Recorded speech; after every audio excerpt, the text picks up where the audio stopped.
All right, we're back. We're back and we're better. This really is a lot of ash.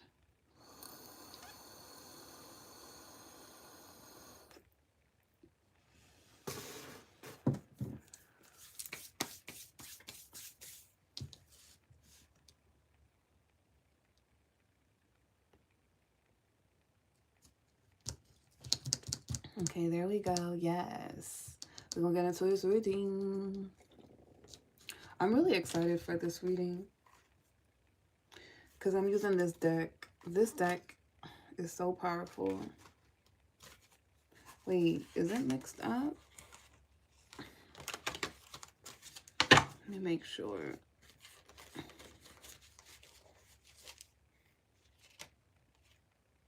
Yeah, it is mixed up.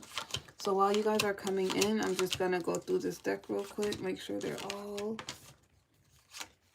in the right space.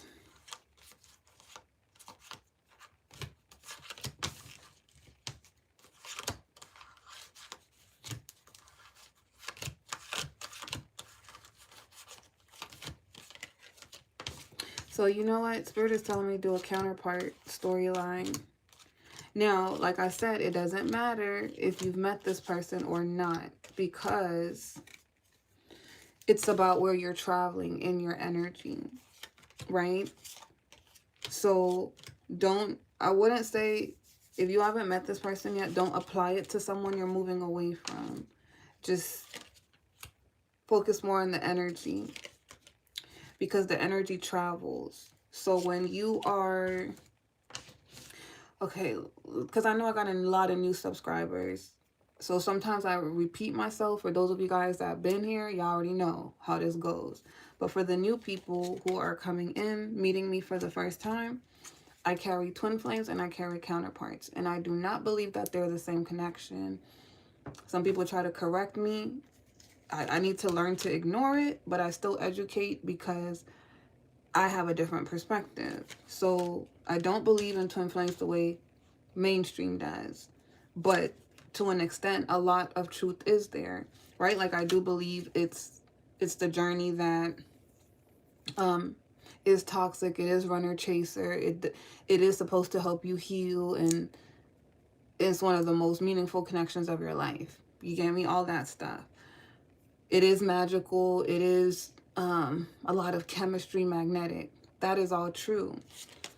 But I don't believe twin flames belong together. Twin flames belong with their counterparts. The way people explain twin flames, they're talking about the counterpart. But the thing is, it's still very much confusing, because I feel like counterparts is harder to get to. Most people don't meet that twin flame that they're talking about as the counterpart, because who those people call what I call twin flame is the false twin flame. You get what I'm saying? So they call what I call twin flame, your true twin flame, the false twin flame. And they call the true twin flame the counterpart. But the reason why I believe it's different is because counterparts and twin flame have similar energies. It's like the upside down world in, what's that show called? I always say it, Stranger Things. It looks like the same reality, but it's different. So a lot of people are connected to the false twin flame, thinking that's their counterpart. They have not met the counterpart yet. That's a whole different journey. But see, I don't believe in a false twin flame. I believe you have a shadow twin or a light twin. That is your true twin flame, because that person is your mirrored soul, because that person is you. Not your other half in a romantic sense. Your other half in yin-yang energy, light and shadow. Because the empath, when they begin their journey, they are naive. They see things from the perspective of always looking at the good in people. And Okay, goodbye, rain. Stay in your low vibrational energy. But anyways, so they, what was I saying? Because they just distracted me. God damn. Okay, light shadow, right? So the empath is typically very naive and always looking for the good in people. So when they meet their true twin flame, which is their shadow twin, that shadow twin mimics the twin flame. So the twin flame feel like they've met the one because they see themselves in this person where it's like, finally, I've been loved the way that others have loved me. I mean, the way I have loved others. But the thing is that they're mimicking you. Now, here's the twist in it. That shadow twin, they're lying to you, but they're not lying to you. That is who they are. They're showing you their light, which is you. But that's not the energy they operate out of. They operate out of their shadow. This is where the confusion comes in. It'll be here on live, so you could replay it, but, or save it. But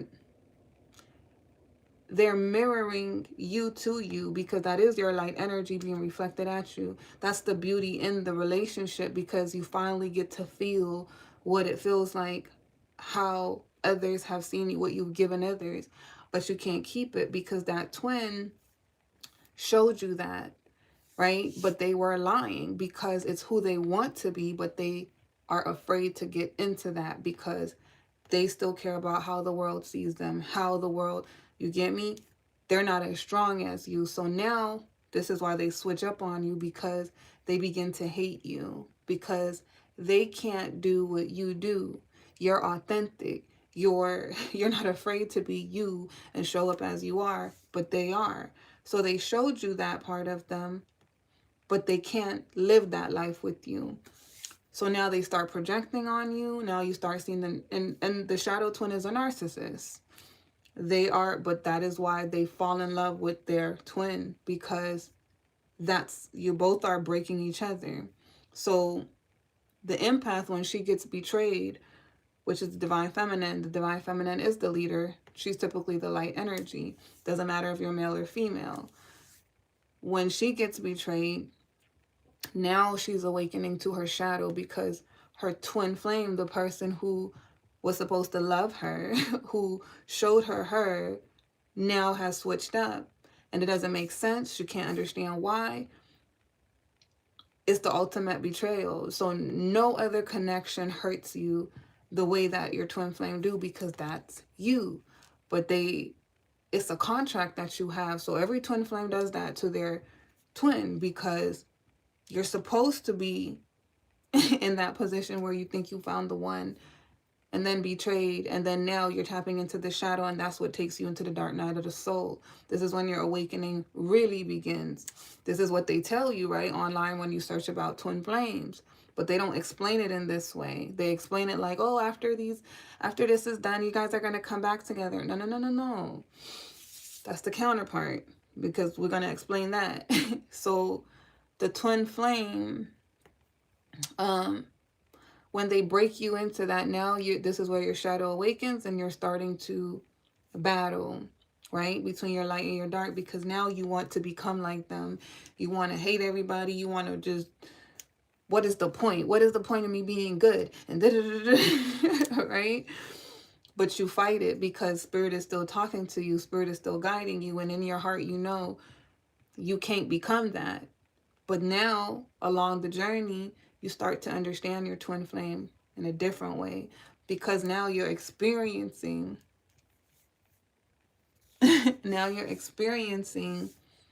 what they went through. Like, maybe not in the same way they did, but the pain of what's breaking you inside, what's making you want to become dark. You understand that something happened to them, that they couldn't fight that energy and they gave into it. That's where the forgiveness comes from. But this takes time. Thank you, Angel. This takes time, right? Because they're wounded. So their wounds hurt you, but it was never about their love for you. It was about them not being able to choose themselves. But you inspire that. And at the same time, you inspire it. They hate you for it because no one has affected their life in that way. So they have to lose you, right? Because you go on your journey, you vow to never get with them again, and you mean it. This is where your energy shifts, and now you start meeting counterparts because you're done being naive. You're done looking at the goodness in people because you slept next to the enemy, the person that was supposed to love you. But that had to happen for you to transform, or you would have still been naive. You get me? And at some point you have to forgive them because that's you. That was your shadow reflected to you in the flesh, because when you were being an empath, you were being naive. You were rejecting your own shadow. You weren't looking at your own fears. You were always you were in delusion, like under an illusion, right? Thinking that everything was so good. So you was rejecting your own shadow. So your shadow rejected you in reality. That's how that works. That's how that mirroring works. Now on their side, you're their light. So you love them. And even after the breakup, you left them alone. You just tried to heal, and they still try to slander your name, bash you, all of those things. Then when you finally move on and they realize you're never coming back, this is when it hurts them, because they thought because of the bond, even if y'all fought one day when they were ready to change, ready to grow, ready to be brave, you would be there, but they lose you. They lose you for good. This takes them on their journey to come into their light, because the reason why they operate out of their shadow was because they didn't trust anyone. It was a coping mechanism for them, and all the dirt that they did. They always believed you was their karma. So they manifested it because they treated you like you did something wrong when you didn't, and they actually hurt you, and now they got karma because you were innocent. So you see it? The universe used you to give them their karma. Now they have to go on their journey because they have to live with that regret for the rest of their life, that they hurt someone who truly loved them. Nothing compares to you. Nothing was better than you. And you go on to be successful, and they have to see that. The life that they could have had with you, they blew it, all because they wanted to follow temptation and be in the dark when they could have rose up with you. So that's how deep the twin flame journey is, and that's what it's about. But you always carry your twin flame with you, and they always carry you with them, because that's you. So twin flames are your other half, but it's not because of being in love. It's not because of romance. It's because they help you become who you're meant to be. I see my twin flame every day when I look in the mirror, right? Because he helped me tap into myself.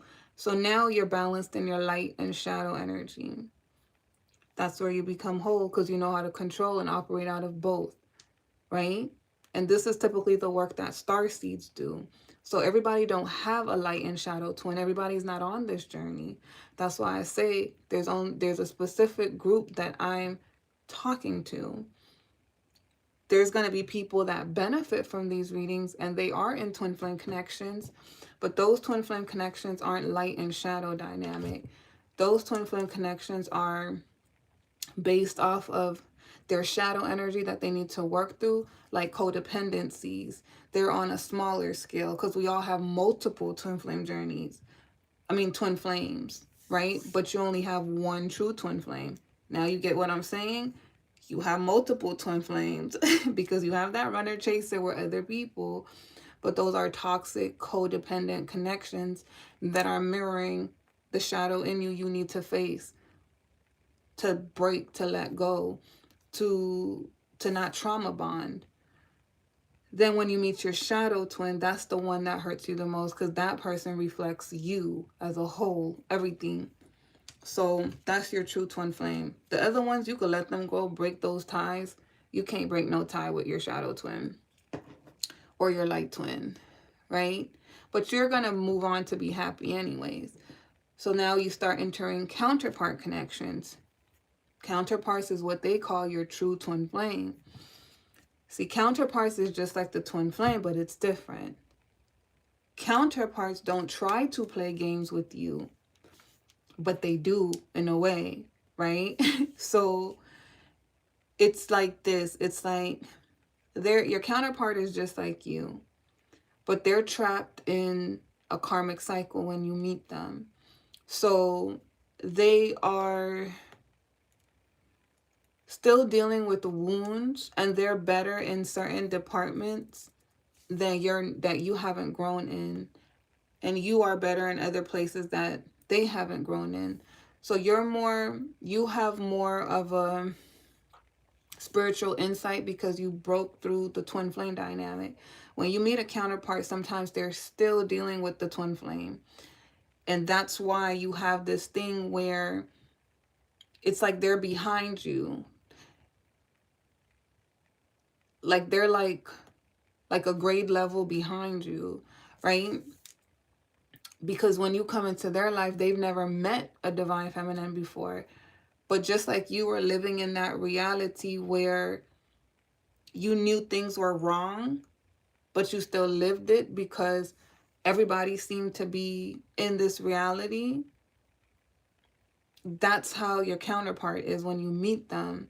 They're like, they know that things are wrong, but they haven't seen anybody else step out the box. So they don't know if they should. So they're just trying to blend in. And then when you come in, they automatically know you're different. But they don't treat you that way. They're scared of you. The counterparts actually move very slow. That's how you know you're dealing with a counterpart. Twin flames move very fast because twin flames are passionate. It's about the chemistry. It's about the falling in love experience. Counterparts, they're magnetically drawn too, but it's not about the passionate experience. It's about the choice. We don't fall in love now. We're more mature. We've learned those lessons. Now we're choosing our partner carefully because we need to see action behind those words. So if you coming out of the twin flame connection and you meet a counterpart, words don't mean nothing to you. You want to see that action. But they haven't came out of that twin flame cycle yet. So you're the one teaching them how to treat you, and you're the one inspiring them to grow. You get it? So it's not that they were intentionally trying to dog you. It's that they had a pattern to them that they didn't know they needed to break. So you could have deal with a counterpart who was a player, but they knew you weren't the one to play, but they still hadn't figured out who they were or what they wanted. So they could have tried to talk to you and keep somebody else secret, but you still find out because you're the high priestess, and in your mind it's like, oh, you're playing games, cut you off. And that's why it hurt that counterpart, because they didn't know that you were going to find out. Because unlike the twin flame is going to try to make you jealous. They're going to throw it in your face. They're trying to hurt you. The counterpart's not trying to hurt you. They just haven't figured out themselves. So, but it comes off like, but at the same time, even though they weren't trying to, you're still a lesson for them, because Spirit is showing them your behavior needs to change, because you just now lost this person that you actually really liked, but your ego is still in the way because you were being greedy. You get me? You was trying to have your way and eat it too. So, but the thing is, the counterpart learned the lesson. The twin flame be chilling because the twin flame think you're hooked, and they could come in and out whenever they want to. They're more arrogant. The counterpart is like, that spoiled child who always got their way, but then they just met that strict auntie that don't play that, and they listen to the strict auntie because nobody never disciplined them. They're taking the discipline, so they do change. You get me? And they really are remorseful for how they operated, but they have to go on their journey and heal, because they're empaths too. They just weren't brave enough to tap into their spiritual self, but you inspire that. So we have many counterparts, just like we have the twin flame, because we have counterparts based off of where we've grown. So when you start entering counterpart connections, where you've grown, you're going to meet someone where there's potential. but that person is still learning lessons, and you know their heart isn't bad, but they're not showing up. But that's a lesson for you to choose yourself and walk away. You'll meet another counterpart. There's many people for us to love. And then you'll have an experience with them, and it's going to be the same thing, because you're breaking patterns in yourself. So we're all helping each other heal. And then there's going to come a point where you meet your true counterpart. Now, this is the part where I've seen it in the storylines, where it's like some meet that counterpart and then they go on that journey together, where it's like, even if they walk away from each other, they're going to come back, and they're going to walk away again and come back. But it's not out of codependency. It's just that, and it's not out of not finding anybody better. It's just that that person still seems to always have what you want. You get me? But they just need time and space to grow, because it's about what aligns to you. So you going through these love connections is to teach you about yourself and how you really want to be loved. So if it brings you back to the person that you found that love in, like, that's how you know. And they're going to be brought back to you too. But it's divine timing, because both of you guys are healing. And remember, because you're star seeds, you're having to learn who you are and what your purpose is and build that. They're learning who they are, what their purpose is, and they're building that. So when you come together, you're now in divine union, and you built together. You don't figure out each other yourselves together. You figure out each other separately. So the counterpart is yin yang energy too, but it's the duality of feminine and masculine energy. So you are balancing out your feminine, masculine energy within the counterpart connections. When you're truly a divine feminine, you're now in the energy to receive. A lot of us are in the masculine energy when we start our journey, because we're used to taking control. We're used to being in the leadership dynamic of it. We don't know how to really truly be feminine, but we're feminine in the way that we give and we love, but we don't know how to receive. That feels uncomfortable because we've never received.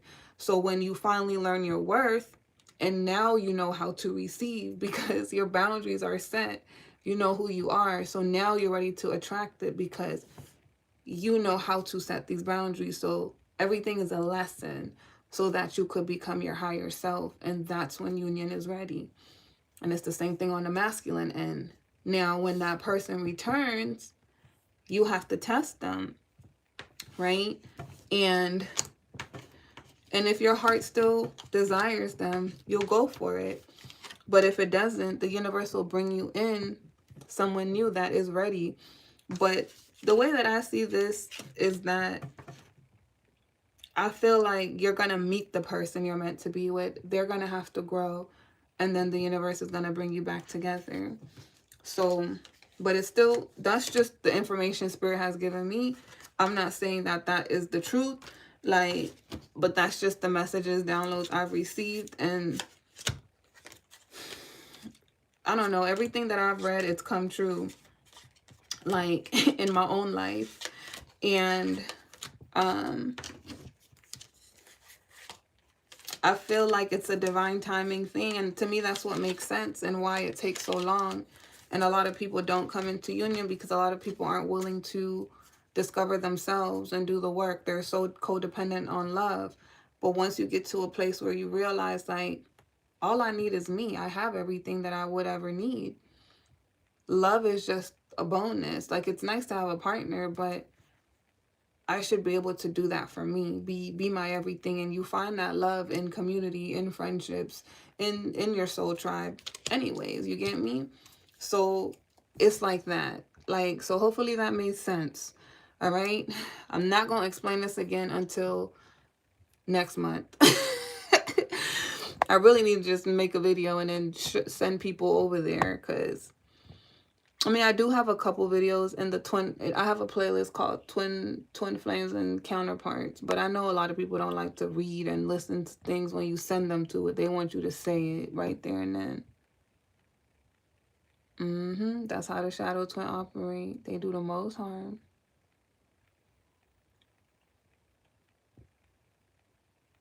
Okay, see, yellow rose, that's good. You with the light twin. So that's how the counterpart is. The counterpart is light because they teach you, like with your twin flame, it's the start of it. With your twin flame, you learn to be more patient and caring about their emotions.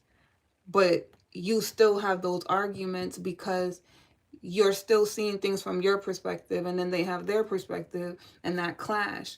But when you start coming into counterpart connections, the energy is more lighter where it's like you don't want to disrespect them. You don't want to hurt their feelings. You actually care on a deeper level. So you change your behavior in the way you communicate, and everything from going forward is a learning thing of like, how am I showing up?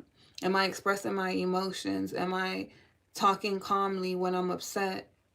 Like, even if I decide I don't want to be a part of this connection, am I being rude, or you get me, or am I in control? That's good because that means that you've been controlling those elements within yourself: water, air, fire, earth, right? So tapping into the Queen of Swords or King of Swords, tapping into the Queen of Cups or King of Cups, those emotions in you, and knowing how to articulate them. That means you've done soul work. Okay, perfect.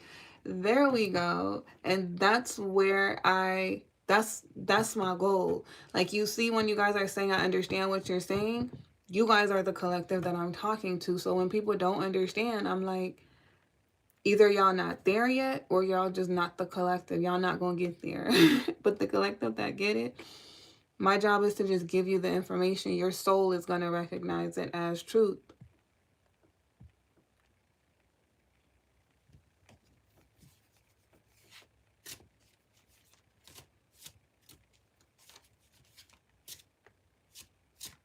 I don't get that question, Johnny.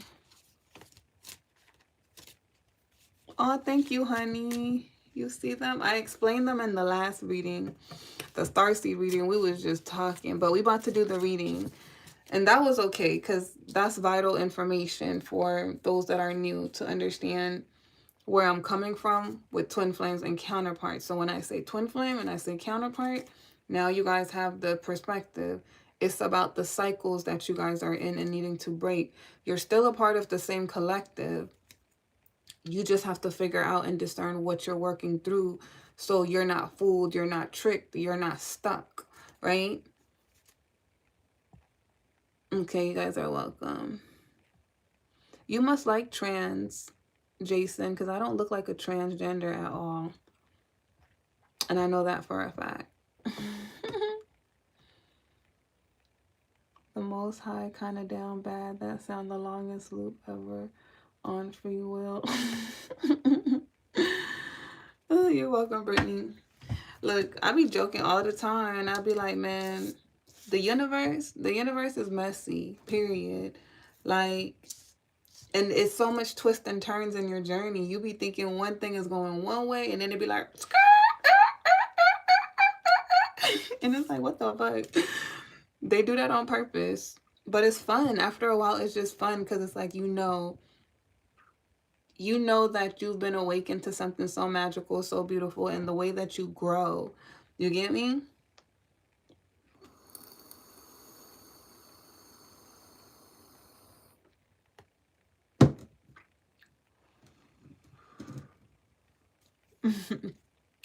All right, y'all. So let's get into the reading because we're going to be here with another talk session.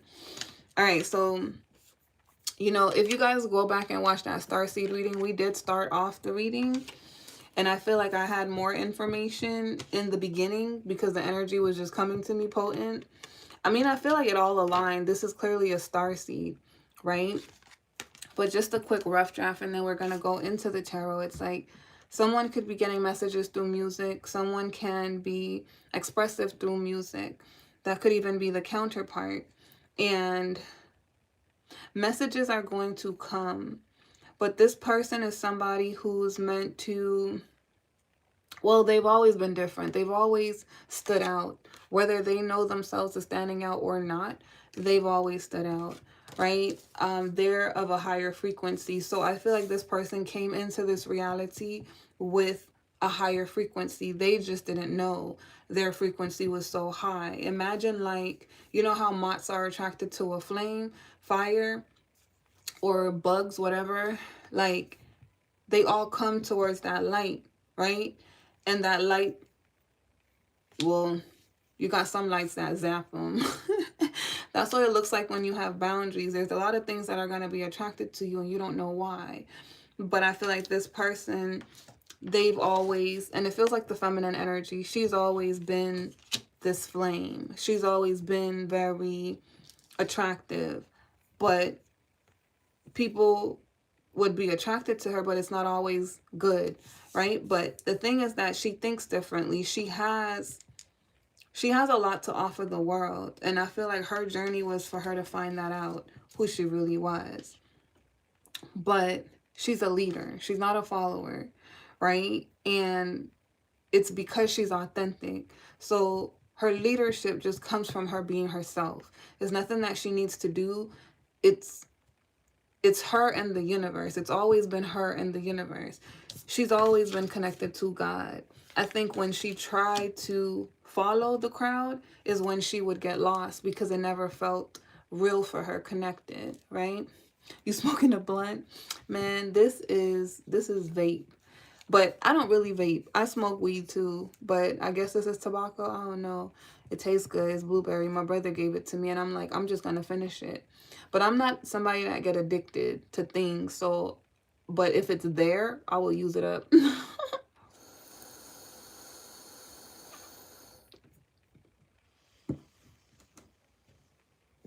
Okay, I'm glad you guys are resonating. All right, so now let's get into the tarot. Let's find out about this energy. Oh, I know, honey. We've been doing the readings. You need to book one of them personal healing journey. Well, you already did one. Or you need to just get a regular storyline, because you know what you be doing. But all right, Holy Spirit angel guys, what do we have for the feminine and the masculine in the 5D? What is the conversation in the 5D? And this is whether you've met this counterpart or not. So we have King of Cups. Ooh, feelings. So I feel like right now the feminines, if they're tapped into their High Priestess energy, they will be picking up on the King of Cups emotions. But they are in a place of their heart space. So their heart chakra is awakened. Their heart chakra is calling out to the divine feminine.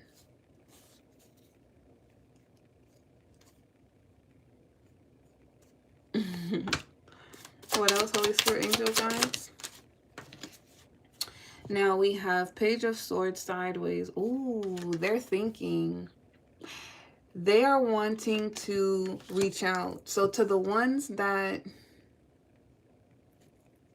have already met this counterpart and has been on the journey for a while, they are thinking about reaching out. They might be thinking about writing out a letter, but they're in deep thought, right? They haven't made a decision to do it yet. And I feel like it's because they're in deep thought. This is the Page of Swords, so they're also learning. They're trying to analyze. I feel like they're in their heart space, but they're also in that King of Swords energy where they are being intellectual first. Because, and that is the divine masculine thing to do before pursuing something. Instead of jumping into it, you need to be clear about why you're moving in that direction, what you're signing up for. Especially because remember I said in the beginning where I was like, in the starseed reading, I feel like the masculine is looking at the feminine from this lens. They're looking at the feminine as this otherworldly person who's so beautiful and radiant.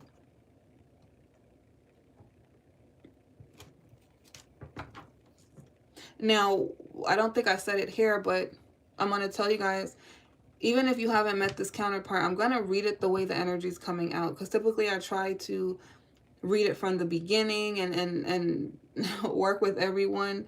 But everybody's on different timelines. So as you keep moving through your journey, you're going to run into this energy because you're going to go through the same journey. So even if the storyline is ahead for you, it still applies to you. It's just future, right? So when you meet this person, you'll already know what the energy is of that counterpart. So that's why I'm reading it from the standpoint of the energy of you connecting to your counterpart. Mm-hmm. Hey, period. Exactly. The Starseeds is about to get married. They are about to get married. All right. So, yeah, he's thinking about reaching out. What else? But he's still learning something. He's analyzing. We have the devil. Oh, but this is good. The devil is here because he's been working on his toxicity. He's become very aware of his patterns, his behavior, his changes. So he feels in his reality he has not completed this yet. So this is why he's in the middle. So he's in the in-between space right now in his timeline. He does not want to approach this feminine until he has completed this work. On the board, we have Taurus energy, we have Virgo energy, and we have Capricorn energy. And we got the Wheel of Fortune. See, I told you, he's going through massive changes, big changes. Okay, so let me see what else Spirit has to say. What else before I ask? Four of Pentacles. This is the reason why he's been withdrawn, right? It's not because he doesn't want to rush in and he doesn't want to communicate, but it's because he wants to come in right. So he's aware of his divine feminine. He's aware of, I feel like he's waking up to his purpose and his mission, but he's realizing that his purpose is her. Like, the feminines have a different purpose than the masculine, but it's the same. The masculine has to form into who the divine feminine needs as her emperor, right? Not the feminine forming into him. So you know how they teach us, it's like women submit. Feminines are the true leaders. And I'm not making that a man-woman thing. It just, the world was birthed through women, okay? It was birthed through feminine energy. So the divine feminine is the creator. She's God. But the masculine comes from the divine feminine. So it's not about like who's over who, but it's just understanding the dynamic of, yep, it's all backwards. It's understanding the dynamic of why you're so powerful, why you're always the one leading, because the divine feminine is the true leader, right? So that's what the divine feminine needed to wake up to, is that she's Big Mama. This is her house. She sets the rules. She sets the pace. She sets the tempo. She's the disciplinary. But the world dumbed us down to say that, no, we're not. It's the man. But we all look at them like, y'all fools. Like, why don't y'all know how to... You get me? The girls always mature faster than the boys. But again, I'm not making it a gender thing. I'm just being funny at that point. But because there's there's men who also carry the divine feminine energy, and they are the leaders, right? So because we did not come from no man rib. But see, they don't want us to know. They don't want us to know. That's why we need to go build our own empire so we could raise our children properly. They're spiritual men that know who the divine feminine is, and they treat women completely different. Like, they respect us. You get me? They respect our insight, our knowledge, our wisdom. But that is what the divine feminine is. She's wisdom. You hear it in the reading in the Bible when it says her, wisdom. She's calling. She's in the streets. That's the divine feminine.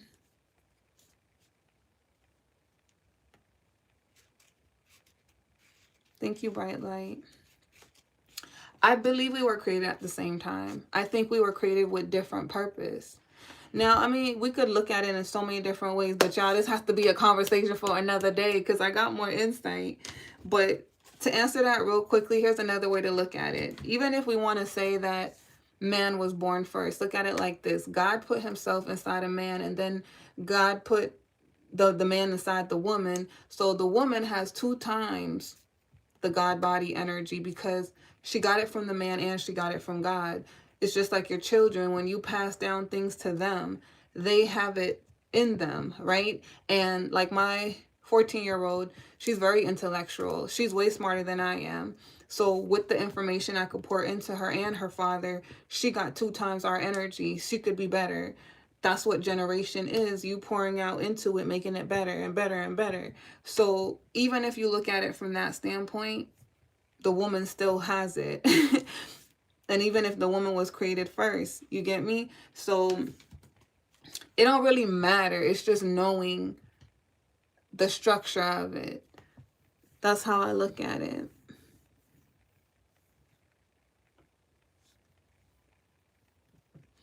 I get what you're saying. I get what you're saying. But it's like, yeah, it's the masculine ego that don't want to admit that the feminine has way more to offer than her body and her beauty. Like, you get me? But again, you have to also understand that they've been conditioned by the world. Men in nature are more egotistical. Women in nature are more emotional. Women are more connected to their spiritual self, but they get taken advantage of it. They get taken advantage of, and that's why they become hard. So they become the toxic masculinity within themselves.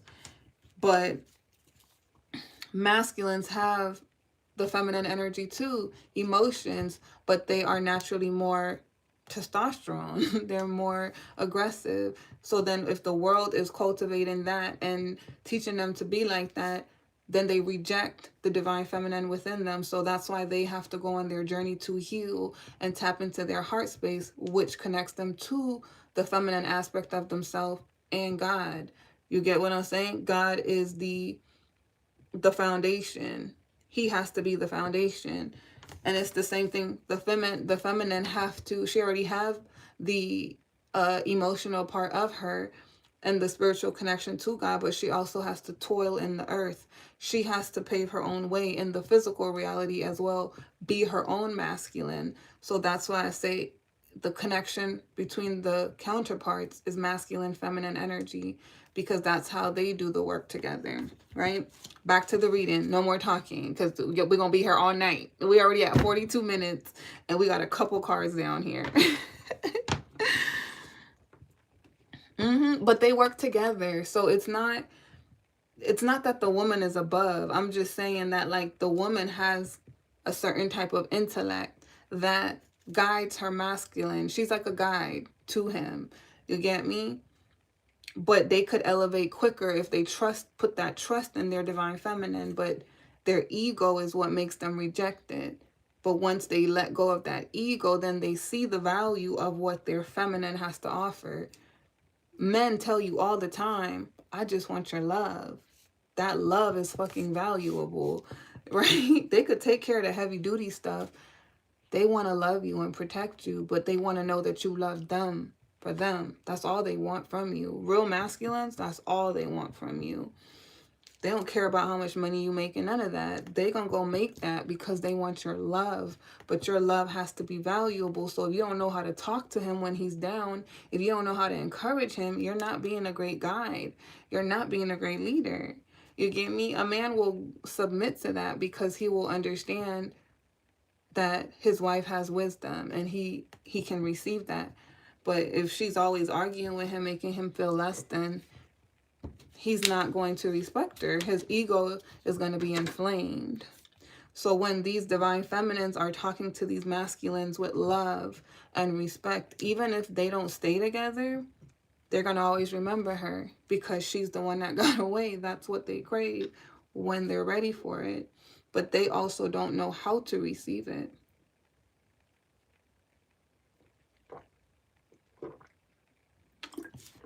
All right, y'all. Y'all taking me off course. But I know it's necessary. That's good, Jimmy. Let that go because you deserve more than ego. Yep. She's the one that got away. All right. So back to the storyline, right? So let's see. Everybody needs time to grow. It's okay. It's okay. So We have him learning, looking at his toxicity. This is the reason why he's been withdrawn. The truth.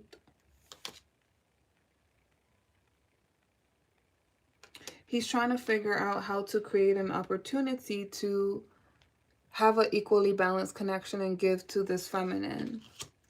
His goal is to give to her and for her to give to him. But he's trying to figure out what he needs to do. What does she need of me, right? Because remember I said the masculine's job is to form into the feminine's husband. So because Spirit takes her on her journey for her to unlock her purpose. And then her masculine's duty is to protect her. So let's use me for an example, right? If I'm in the spotlight and I grow bigger, that means I'm gonna need security. People are gonna see me. People are gonna want access to me, and da da da da. Like my husband is going to, he's gonna have to be strong to be able to deal with that. Like if he is insecure about my position, his ego will be in the way. You get what I'm saying? But I feel like my match, my divine masculine, he would also be in the same situation. He would be in that same space where he's also a leader. He also has a voice and he has his own thing that he does. Like if I start something for divine feminines, he would be doing it for divine masculines because we share the same mission. You understand what I'm saying? But his job as my husband is to protect me. So there's certain things that he will see as that hierophant, that even if I see it as a high priestess, he has the more practical approach to it. You get what I'm saying? Like if I bring a problem to him, he's supposed to be able to help me solve that problem. So if this masculine is in a place where he operates out of ego and toxicity, he can't be with a feminine who is on a mission, who has purpose. He has to change himself and transform to be able to show up for her. You get me? So in this journey, that's how it goes. It's like the divine masculine, he's the protector, but he has his own mission. He has his own purpose. He's not submitting to the feminine in that space. Like, it's a team effort. You get me? And she still respects him and she submits to his authority because she trusts his guidance, right? So it's a beautiful connection when it's mature and it's ready. But the feminine has to go on her journey. She can't, the masculine is the one that chooses, not the feminine. Like the feminine does choose, but what I'm saying, it's like she's in the energy of thank you, Travis. She's in the energy of receiving. So if she receives, then that means that her masculine is going to give. So that's what this masculine is doing. He is learning himself. He is getting rid of the toxicity within himself so that he can be that masculine for the feminine that he desires, because that is him giving of himself. That is the way he's choosing to give love. You get me? Like that's that ultimate sacrifice, but it's not a sacrifice for him because it's what he wants to do. So him changing is like, that's the complete offering of himself to be with that feminine that he respects and he sees her. So he chooses her, you get me? And then of course she has to choose him in return. But it's like, if they're already meant to be together, they're gonna choose each other because she's gonna see he's everything that I'm looking for, because she knows herself and she knows what she's looking for in a masculine. It's not just about, oh, I'm attracted to this person and they make me feel good. It's also about our compatibility. Do we share the same purpose? Do we share the same vision? Do we want the same reality? Because if you're spiritual and somebody cares more about like living for the world and spending all their money trying to look good and an image, that's not gonna work. You get me? So that's not a compatible union, couple. But the feminine isn't the one that goes out and she's like, ooh, is like looking for the love. The love is gonna come to her. What that Bible verse says, who finds a wife finds a good thing, something like that. She's pretty much like the Proverbs 31 woman. You get me? And the love is going to show up, but she has to seek her purpose. That's her focus.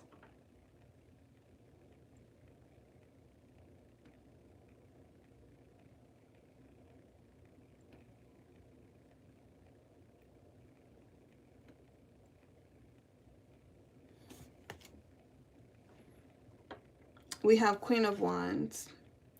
We have Four of Cups. Okay, so that's the feminine energy, right? So she's in her Queen of Wands energy. So she's in a place where she has boundaries. So she's withdrawn as well.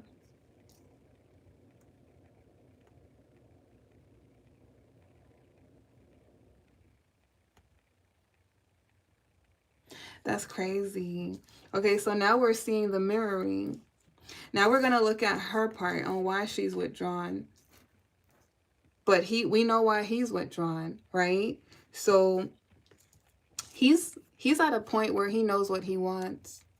He's at a point where he knows what he needs to do. He's aware. He's aware of his patterns, his behaviors, things that he needs to change, and he's just in the space of working on it, right? Which is good. And then for her, she's withdrawn. She has these boundaries. She's protecting herself. Tell me more about the Queen of Wands.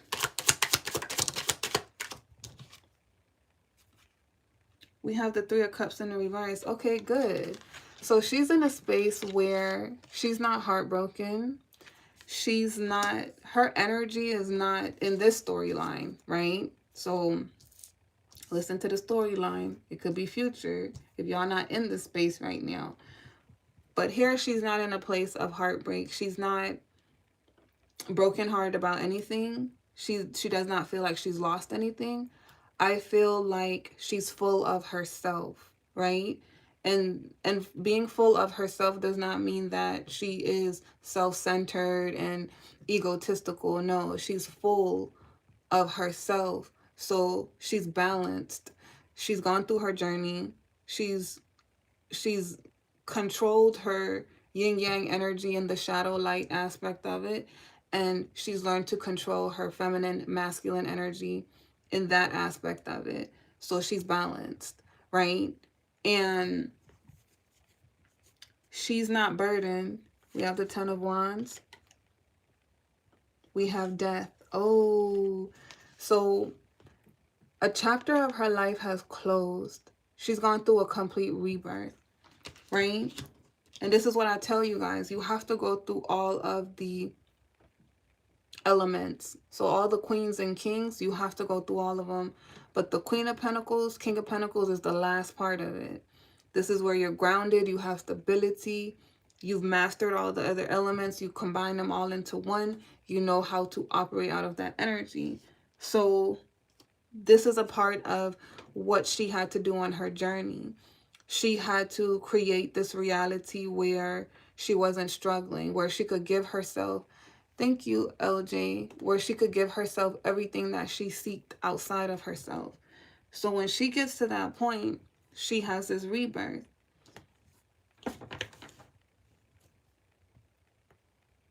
Nine of Wands, Two of Swords, Justice, ooh. Okay, so the choices that she made, it really is reflecting in her reality now, because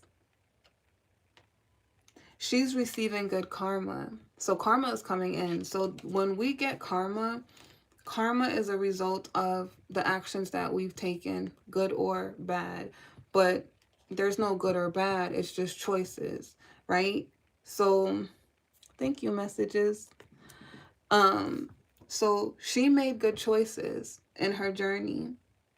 She followed the guidance of her angels, God, her ancestors, and she completed this part of her journey. Because remember, she was on this journey to figure out herself, find her purpose, create stability in the physical while also balancing out the spiritual. So her coming to this place,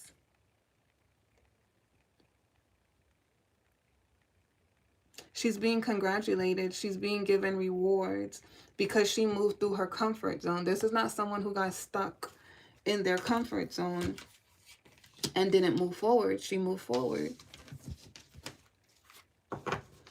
She put down burdens. It's like she dealt with her trauma. There's nothing in her reality that's holding her back. She's a new creation. She is a new creature. You're welcome, message.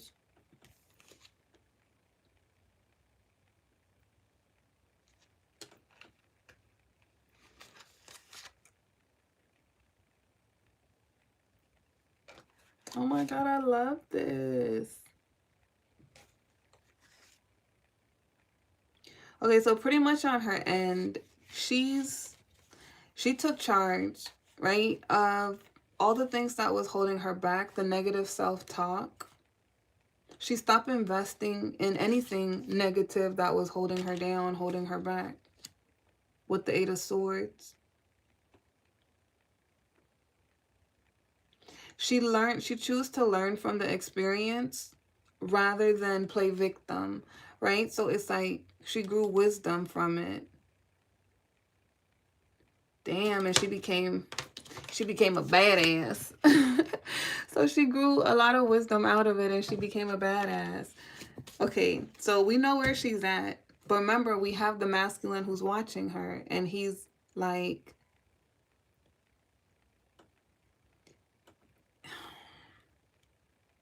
he's still growing though, but she's already at this place.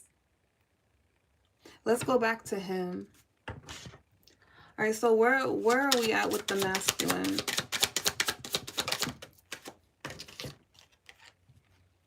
Okay, Big Daddy. We got the Hierophant. Remember I told you he's the Hierophant to her High Priestess. So he's a Hierophant at this point as well. So I don't think that he's not really ready. I feel that he's probably scared and think he still needs time. What else following that Hierophant? We have the Moon. What else? Or maybe I'm wrong. Hold on. Okay, we have the Tower. We have the Star. So he is still healing. What that's saying is that he's in a place of reflection right now. So he's reflecting and his old foundation is crumbling, right? As he's reflecting. That's why he's able to make these necessary changes, because everything is coming from the subconscious to the front, and he's practical about his growth. So I feel like the thing with him and her, it's different. It seems like they're going to miss each other, but I don't think they're going to miss each other.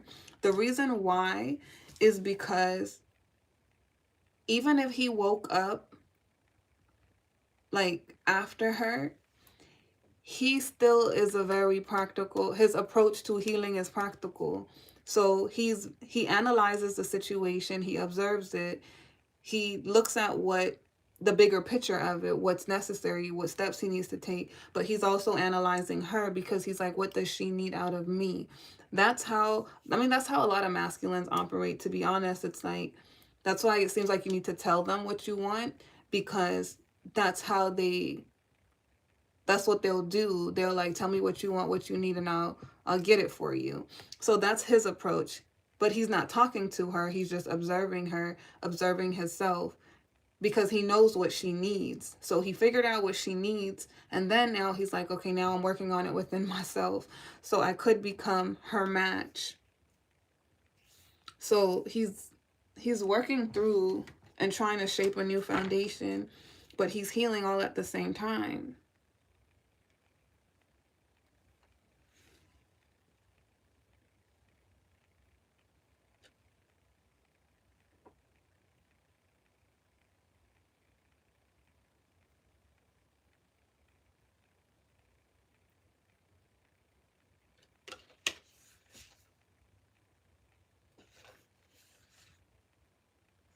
All right, so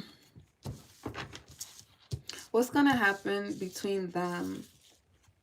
Like, if he could say anything, to her, what would he want to say to her? Let's just do that, because I feel like in their energy,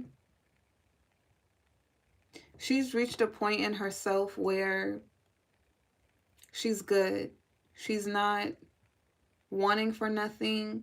She's not holding on to anything. If she was angry with them, she had to let that go. Hi, Royal. She would have to have let that go, right?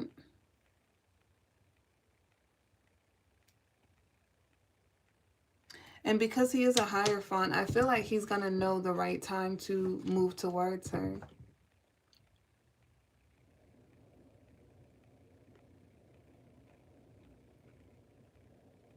But it feels like they're meant to be away right now. Hold on, let me just ask why it's not time. Why isn't it time yet for them to come together? What's the holdup? Like, I know he's still doing inner work, but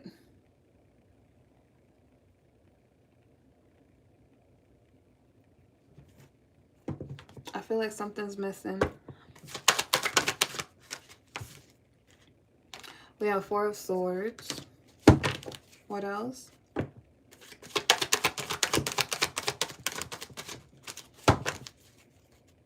Oh, okay. So the common, it's not time yet. The reason why it's not time yet, because they both need to rest. Okay, that makes sense. Remember, she was doing a lot in her reality, building herself. So were they. They just were doing it in different ways. I feel like he's already mastered the material realm. So the material realm wasn't what he was mastering. He was mastering his spiritual self, tapping into that and learning that, right? She's been on her spiritual journey for a very long time. He just started his. But she had to build herself in the material world. So she's been she's been building in the material world. You get me? So they were both transforming in different spaces. So they're both tired. They both need to rest, because that's exhausting. It's exhausting building alone in the spiritual world. I mean, yeah, and in the physical world. So this is where they had to integrate with themselves. Now it's making sense. Their timelines are going to meet up, because he had to tap into his feminine energy, connecting to his spiritual self. She had to tap into her masculine energy, connecting into the physical realm, right? So now she has a better understanding of him, his role, his, and all that he's giving, because sometimes it doesn't change the reality that we've still been programmed to believe certain things. Women believe that, oh, a man is supposed to give you this and that because you got a coochie. Like, you get me? They miss the whole thing of like, well, what do you have to offer him as well? You also have to know how to talk to him, help him grow, and respect him. And you get me? But you got to go on your journey. Like I said, tap into all those elements, be balanced in yourself, grow. And then you choose that person as well. Like, you give that energy to the person that you trust to guide you. So why would you be with someone that's going to disrespect you, or you're going to disrespect them? That's toxic. That's trauma bonding. But the real dynamic is that, like, a masculine is going to do for the person he loves, but they have to be worthy of being given that too as well. So she had to learn how to respect what the masculine is and what he has to offer and how hard. So it's like she had to go through that journey to feel it. You get me? And then it's the same thing with him on his end of what the feminine is, because masculines you know, they their ego has been catered to in this world. So they feel like women are just there for their satisfaction, when it's like, no, she's more than that. So now when you have been bonded to it and connected to it, and you see, now you can see it so much differently. Now you have a better and deeper appreciation for the masculine energy and the feminine energy. So now imagine both of those energies being balanced and coming together. How beautiful of a union that is, and how much work they can do together because they know how to operate out of that energy. And it's not man woman, so that energy is going to be interchangeable, because the masculine, because he got an independent female, like, he knows that he can rest. You get me? He has, yep, that's alignment. He knows he can rest. He knows that if he ever fell short, she would not look down on him or leave him because, oh, you're lacking, or leave him for somebody better, because that's not why she's there. You get me? She chose him. She loves him. She appreciates him.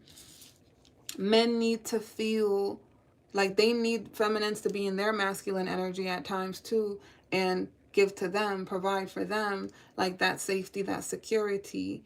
You get me? So it's like, he knows that she would be there for him. She would give that. But I feel like he's still strong. Like, he's going to do what he got to do. But it's just the fact that, like, if I broke my leg, or if something happened where I couldn't stop working, you would still be there for me because you love me, right? And it's the same thing for the feminine. It's like, women need to be respected as well. Know that their opinions matter. Their voice matter. Thank you, all things. So both of them have a different understanding of one another, or will. Ooh. They both need to rest, but what I tell you, Two of Cups, they belong together.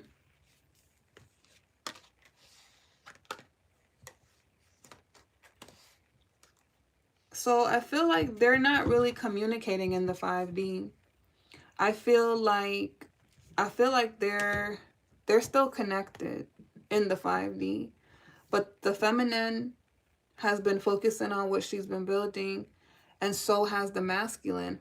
The crazy thing is that on his side, we see him focused on her, right? And we see her focused on her reality. She's not focused on them. But even though he's focused on her, he's not sending her energy. His focus isn't like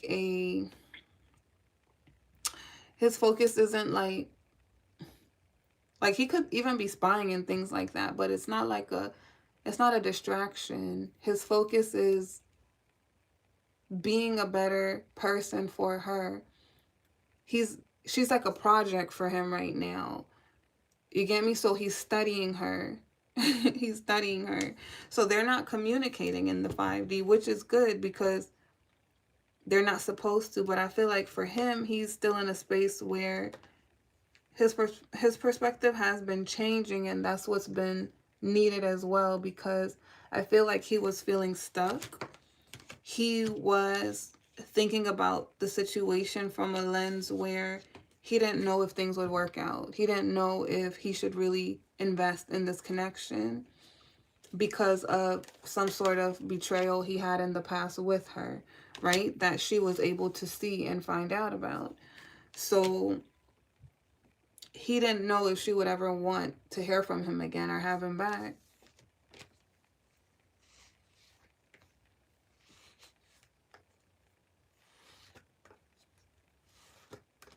Yeah. He had something to work through because on his side, the feminine found out that I think he was close to marrying a Queen of Pentacles. Like, I don't think they were engaged or anything like that.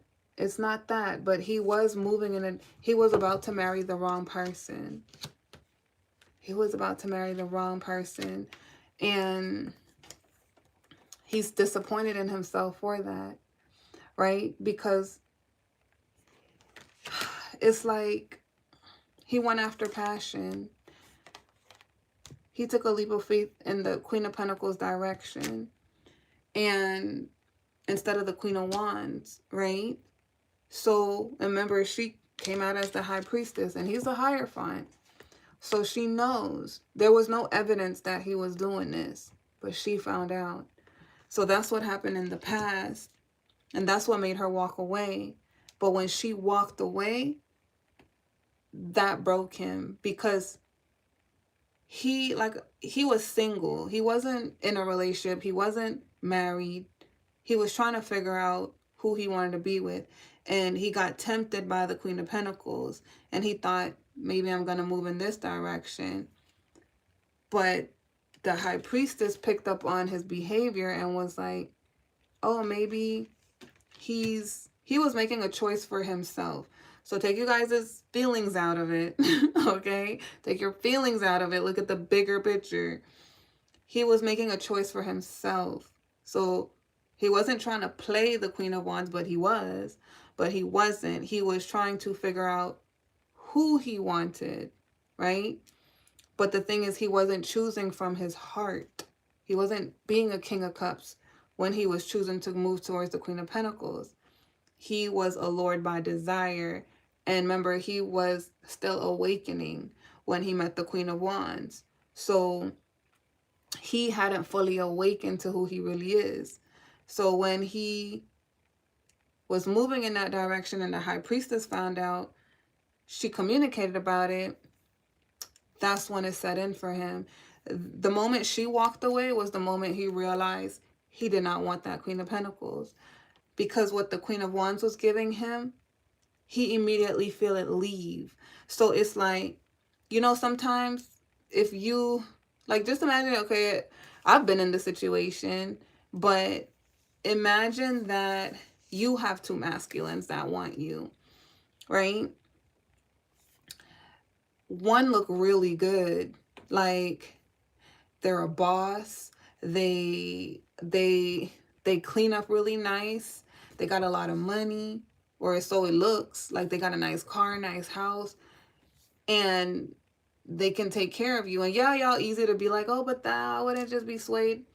Listen, you get me? But they're showing up in a way that's like, wow, this person is interested in me, and they look like that. Damn, that's a temptation. Then you got this other person who is very simple, bland per se, right? Like, they don't mind Netflixing and chilling. They don't have to go out and do like the most extravagant things, and you get me? But there's a vibe with this person too. So you get swayed to this temptation because this look good. If this person, me and this person have a vibe and they got all of this to offer me, why wouldn't I want to go in that direction? So that's what happened with the masculine. He had a vibe with the feminine, but this feminine was a little bit more pizzazz, right? But he realized he didn't have true feelings for that feminine. It was just desire. So it's like he would have ended up in a karmic situation where he would have married a karmic, and then he would have been tied in that situation. So immediately when the feminine took her energy away, but see, he wasn't telling her this. He was trying to figure out which direction he wanted to go, and then he was like secretly choosing, because he was giving more attention, time to the Queen of Pentacles. But once the Queen of Wands took away her energy, he felt the absence of her. So the love that he was receiving, it's like he was taking that. It's like he was under an illusion or a spell and then applying it to the connection he was in. You get it? So it's like, it's good that she trusted her intuition. Regardless if she had any facts that they were dealing with somebody else, her intuition told her. And she removed herself. That was a test for her because she truly loved them and she thought they were supposed to be married and stuff too. So that was a test for her. It's like, are you going to do what you did with that twin, or are you going to remove yourself when somebody's not treating you right? And she did just that. And she didn't hate them. She did it out of self-respect and love for herself. So when she did that, he immediately felt it, the loss of her. And then I feel like he started to realize he didn't want this Queen of Pentacles. And this is where his heart started to change and open up. And then he had to separate himself from her. Ooh. Felt like one more one to come out. 2-2. But that's where he started to separate himself from her, right? But he was very close to marrying her. But see, that's that illusion. When you jump into something, I believe the Queen of Pentacles was his twin flame, okay? Because we also got the Four of Wands. But as her storyline has been coming out, because that's the thing, twin flames feel like the one, but they're not. They're you. So he hadn't figured that out yet. She did. You get me? So he had to go through his own journey. It's not that he was trying to, it's not that she's second best, because he still didn't choose the Queen of Pentacles. He was just close to it. It was that he was awakening to himself. He wasn't being authentic, right, to what he truly desired. Because even when we were dealing with our twin flames, we knew we didn't want to be with that twin flame because we didn't like how they were showing up, but we were still attached. There were qualities we liked. We felt like we were supposed to be with them, so we kept trying to make it work. That's exactly what happened. His divine feminine just happened to come into his life, and he didn't recognize it was his divine feminine right away. So as she left, it's like his world started to crumble. And then he realized, what the fuck? This ain't my person. You get me? Like that's my person, because I care. My heart feels something that she's gone. So he separated from the Queen of Pentacles, and that's when he started working on himself, because that's what made him look at his toxicity. He didn't think he was being toxic because he wasn't trying to make her jealous. He was just doing what was best for him, but he didn't realize he was being selfish. So he realized he was being selfish, and he hurt the Queen of Wands because he wasn't thinking about her feelings and how he was affecting her. So those are toxicities that he had to work through, because you can't be a partner if you can't even show up for your partner. And if you don't know what you want and you easily sway to the next thing that you think is better, something is wrong. You need to fix that. And the thing is that when he met her, his intuition always told him she was the one. But it was hard for him to believe because she did not show up the way he thought his person was supposed to be. He was not someone who was spiritual, so he didn't intend to marry somebody who was spiritual.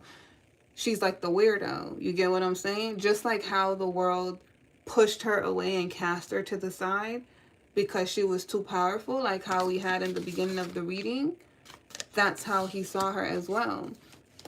Like, not really like that. It's like he liked it. He was attracted to it, but he wasn't brave enough to follow his heart. So he was like lying to himself, trying to reject what his heart really wanted, which was her, until she rejected him. And then it was a reflection of the fact that he loved her. You get me? Because that Queen of Pentacles, it don't matter how beautiful she was looking or what she had. This Queen of Wands was the one that was doing it for him. So he's finally waking up to that, accepting that, doing that work to match her, because he knows that when he approached her, he can't show up half-assed. He has to have done everything.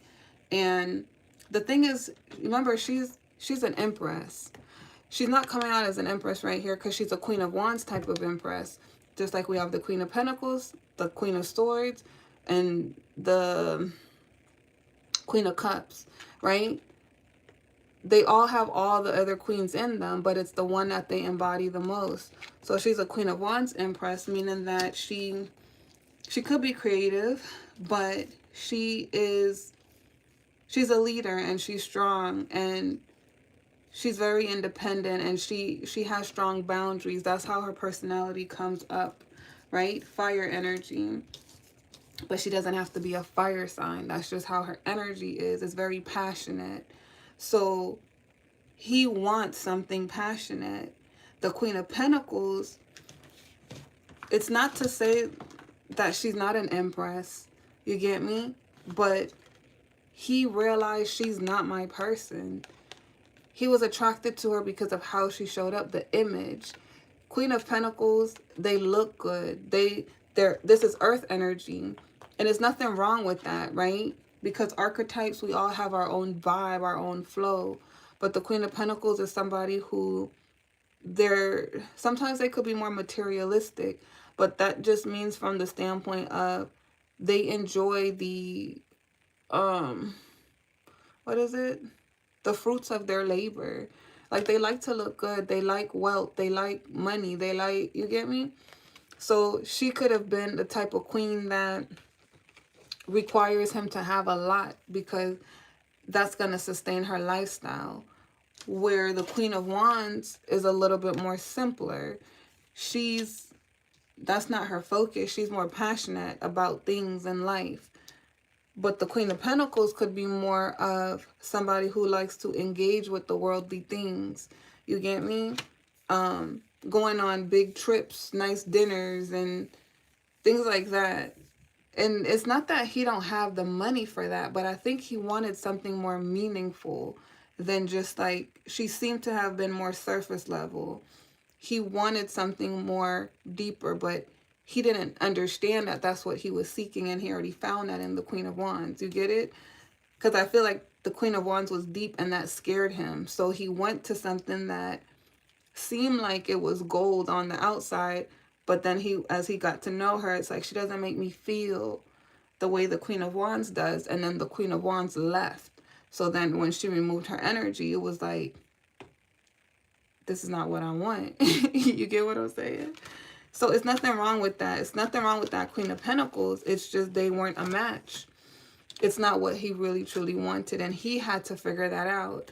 So, you know, a part of him is scared to reach out because he knows that he created a mess, right? He created a mess of things. This is a big fight here.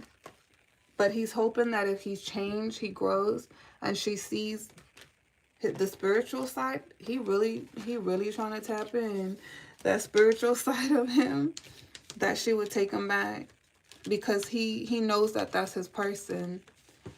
It's like he always knew, though. He just was fighting it. He always knew. So we're gonna leave it there, okay? To be continued. But it just seems like in this storyline, he's in a place where he's still healing. He's studying her, gathering her information. But I think that's a part of the gift that the universe have for her, is because this feminine has never had someone do that type of work for her. You get me? He's doing this to be with her. So I feel like that shows a lot about his character and how much he really cares about her, that he's owning up to his mistakes and changing and becoming a different person. Like, he's trying to become that Hierophant. So that's what we got, Blue Butterfly Gang Gang. Where have I been?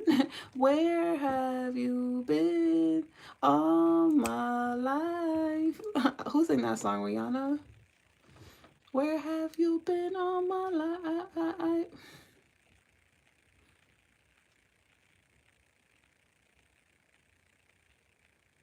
Thank you, I am time. If you asking about me being married, who? I'm not married. If you're talking about me.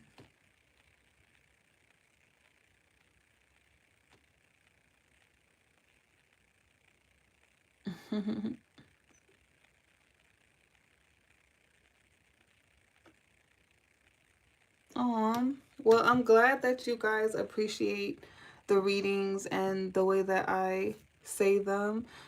And, you know, it's nice to hear things like that from the masculines as well,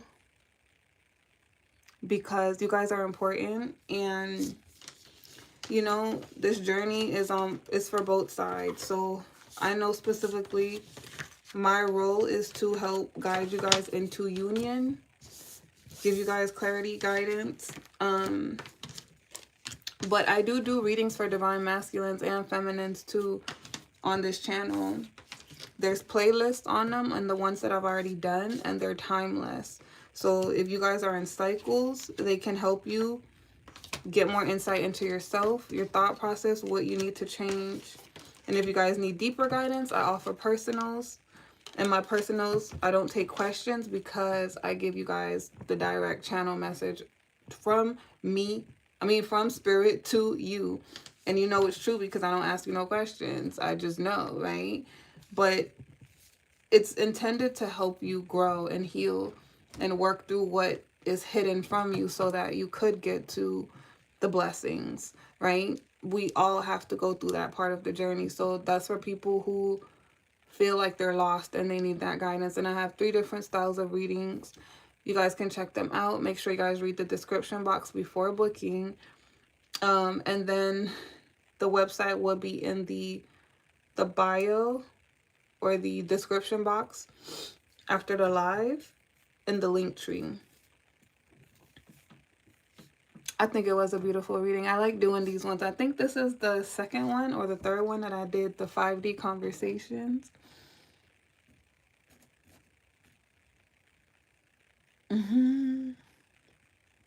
Thank you, I am time.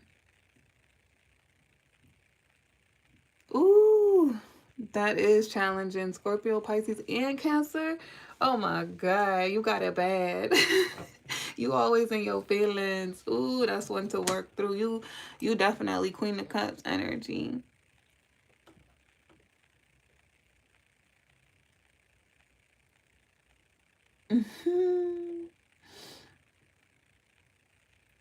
Any guidance on not feeding my Delulu?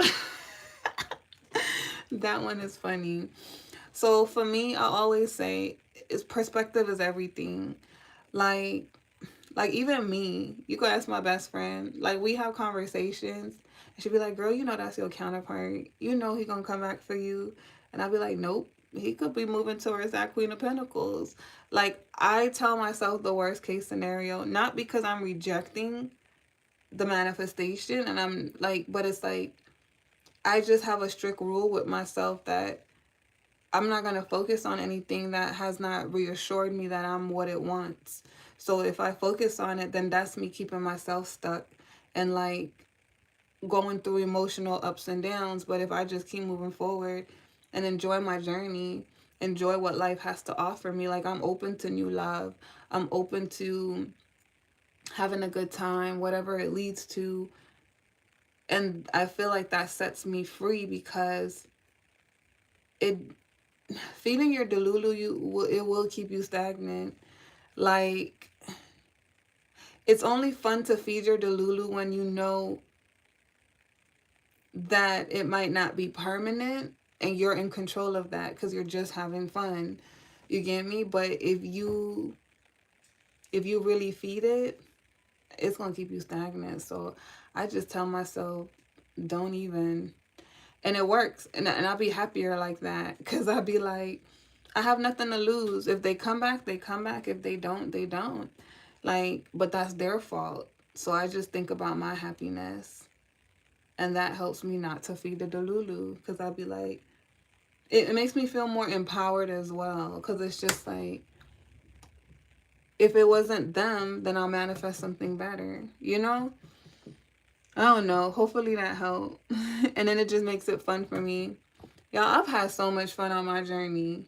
Like, I've experienced some things. I've experienced, like, and I'll be laughing because I'll be manifesting it. Like, I went on my sexual journey. That was one of the most fun ones for me. I call it my mini hoe phase because I never had one. Like, when I was 18, I had my first baby.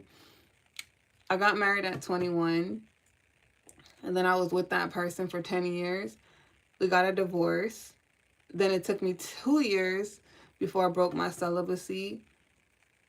And while I was in that marriage, I did not have fun having sex. Like, it was not.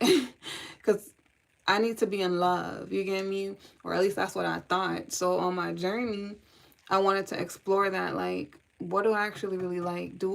Am I broken? or was I just not happy? So I found out that I wasn't broken. And then it's like I was with my twin flame, but that experience lasted 3 months because I saw through him really quickly, like, you know. But we were in a relationship 2 years before that.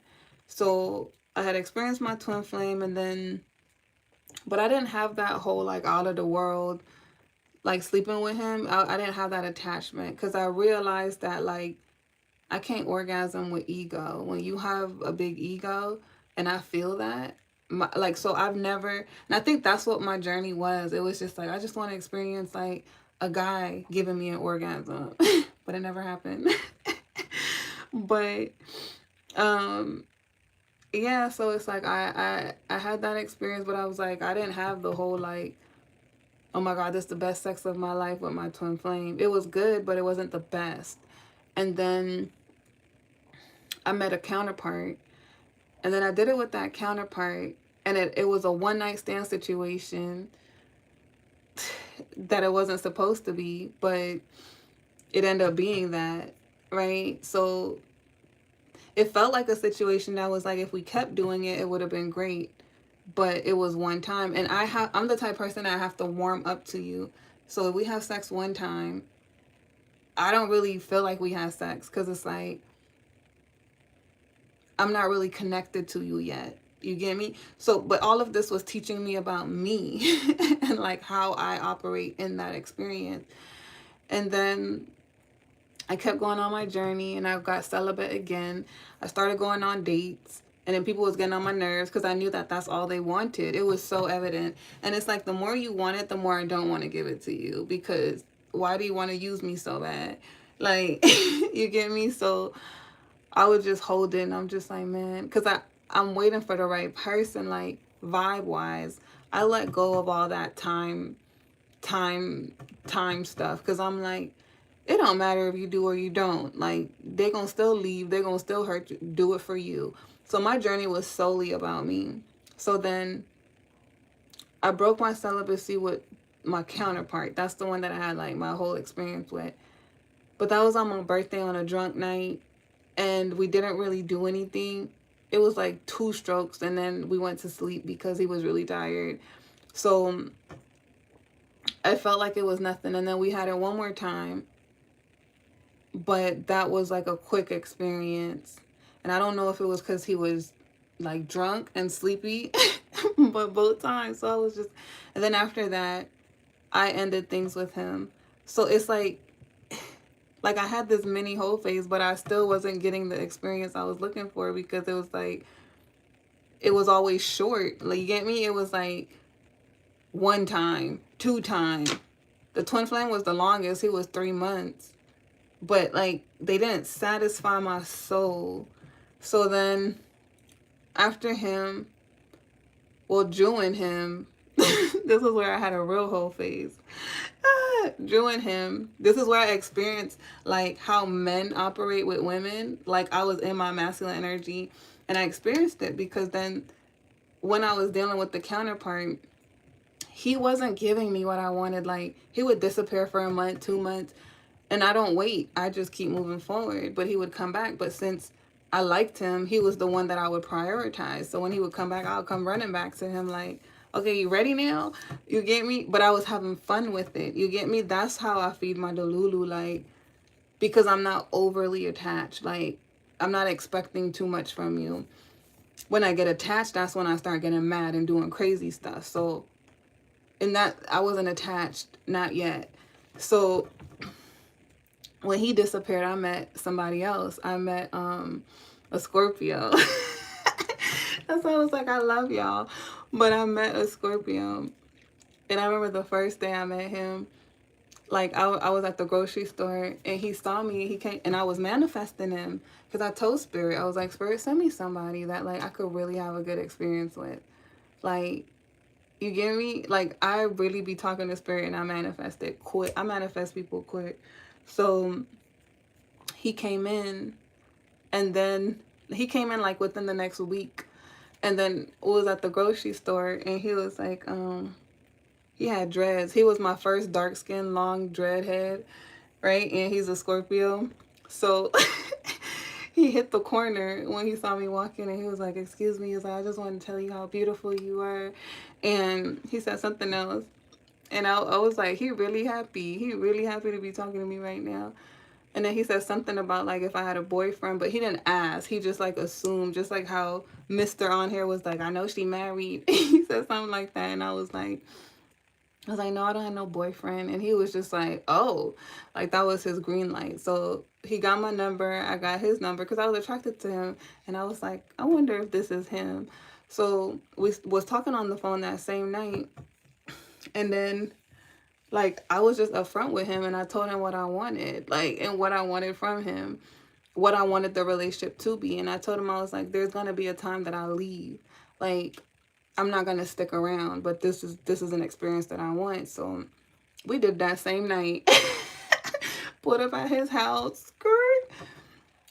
It was good. It was good. I was like, okay, I know Scorpios live up to their name, right? But the thing is that we connected because I could be real with him. Like I was real with him. He accepted that.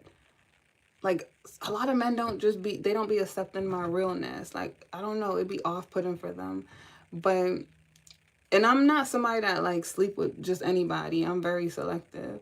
Like I have to have that vibe with you. You get me?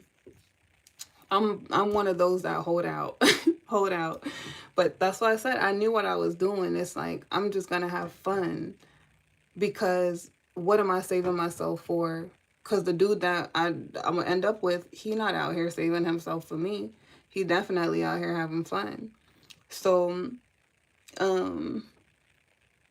yeah, like it was a really good experience because we connected on the emotional level, water energy, and I felt that water energy. He was very patient with me.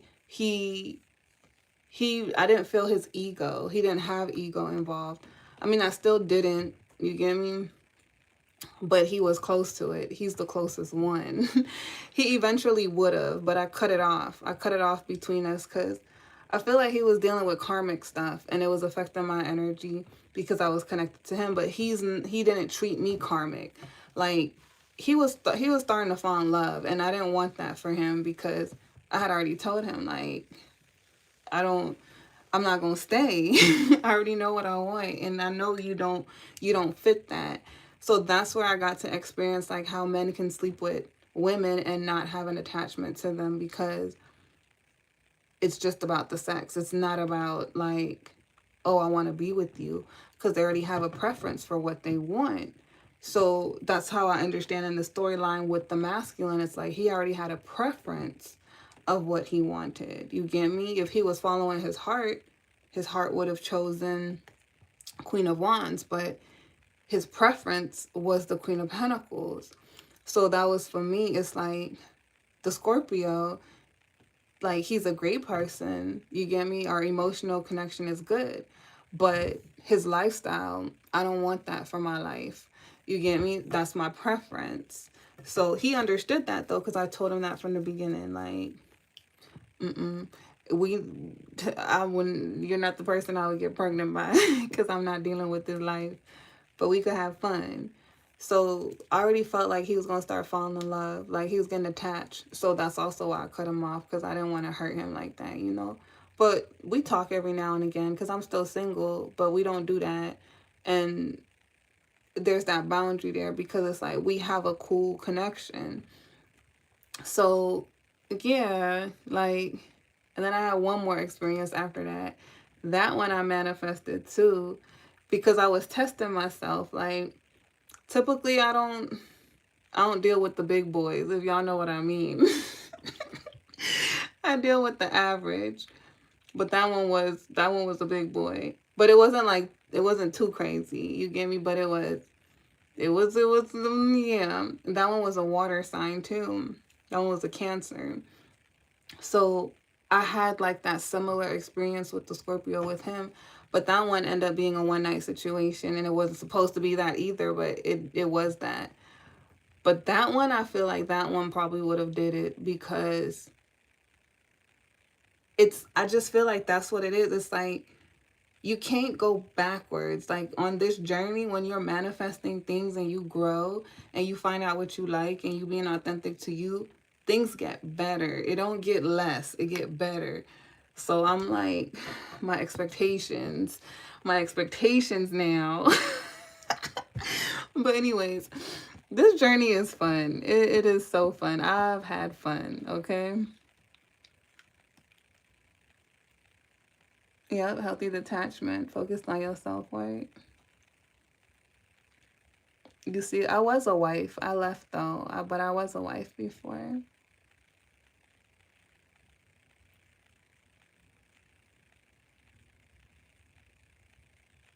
It was mediocre when I think about it.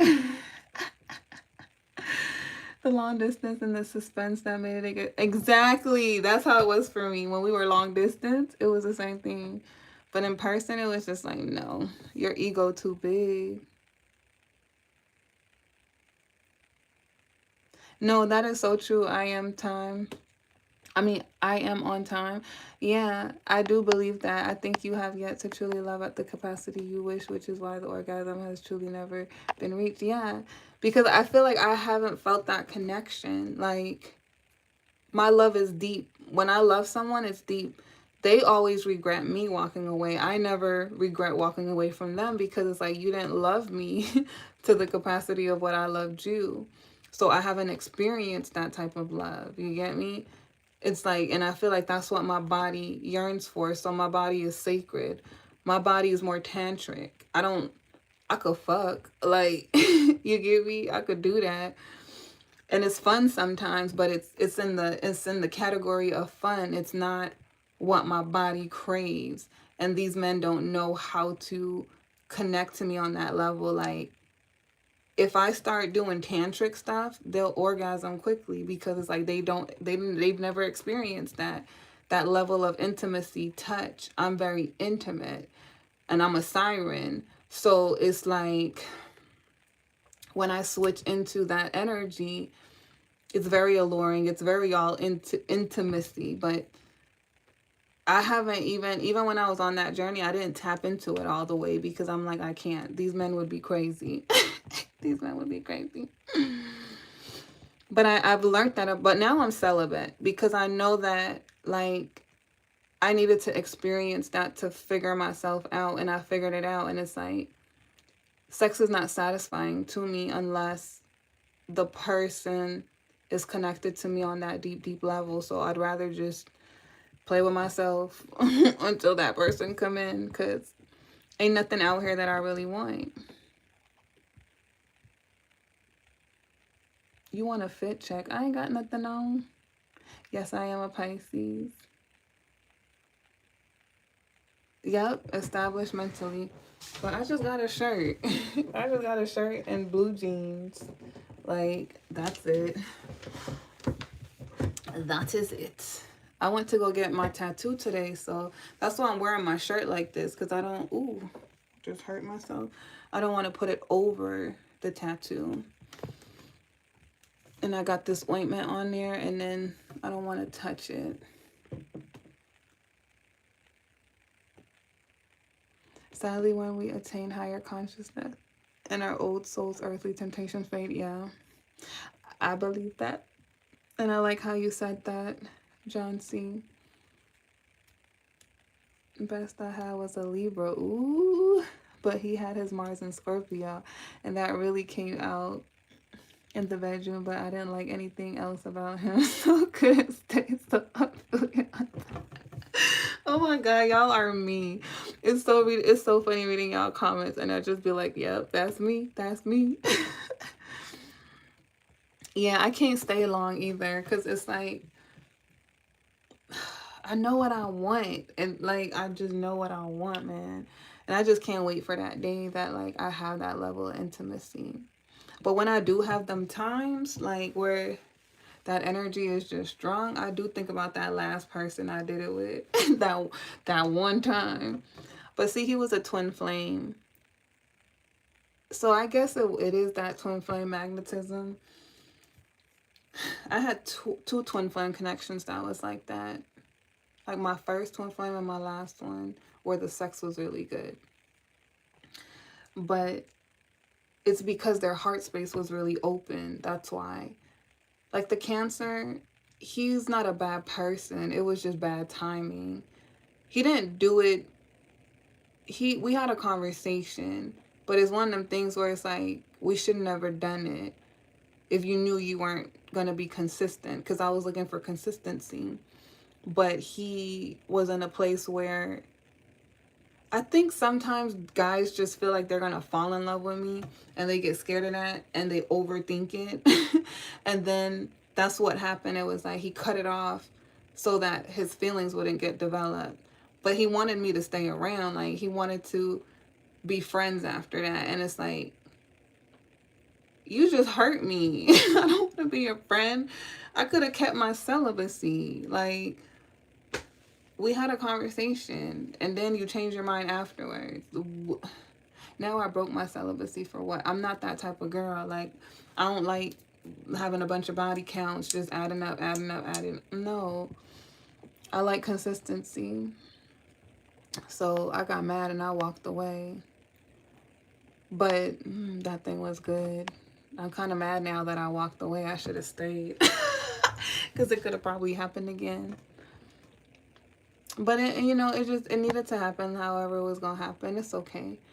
It's one of them things where it's like, I think he feels bad too. Because I think he overthought it. And because he made a decision that same night. Like, we had a beautiful, it was romantic, everything. It was so beautiful. And then it was like, and then you ruined it at the end of the night with that. After I got home, all of that, like, I was on this high. Like, I finally found the person that I could just, like, have good intimacy with and love them. Because I'm the type of person that's like, if I'm intimate with you, I'm going to love you.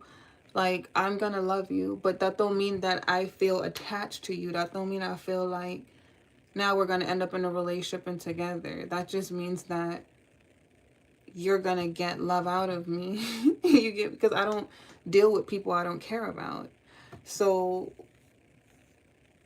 I don't know. I think people don't know how to receive. If they don't know how to receive genuine love, they think there's strings attached or you want something. I just wanted us to love each other.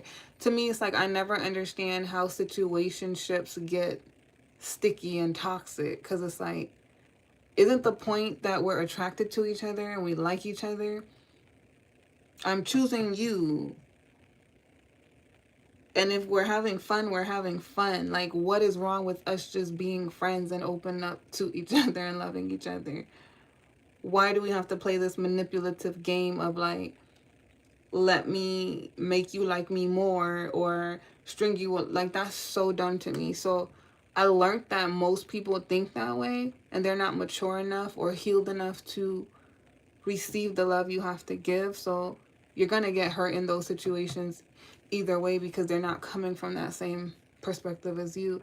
Because that's what happened in that situation. That was like my last straw. Because I was like, we literally had a full-blown conversation about it before it happened. And I told him someone did that to me before and it hurted me. And it's like, you did the same shit. But the thing is, I understand because it wasn't about him not wanting to. It was a moment of weakness for him. It was like, you're tempting, but I need to practice discipline because I'm in a space where I need to not be distracted. Because he knows that when he likes something, he's going to want to be, it's going to distract him.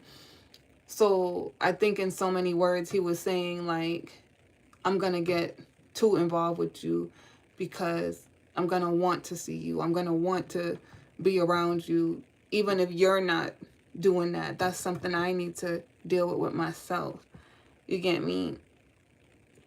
So, but it still hurted me. And it was a situation where it was like, I'm tired of being understanding. That's what I was telling y'all. That's what I was talking about when I was talking to y'all in code about like me having my last straw in December.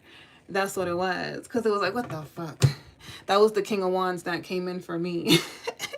I remember we was reading about the King of Wands and then boop, here he came. But, Yeah, so I feel like it ruined the friendship because we could have been friends. It was a situation that was like, we talked about it and we could have been friends, or we could have been friends with benefits. You chose the friends with benefits and then you retract, and now we can't go back to just being friends because I'm not like that. Like, mm-mm.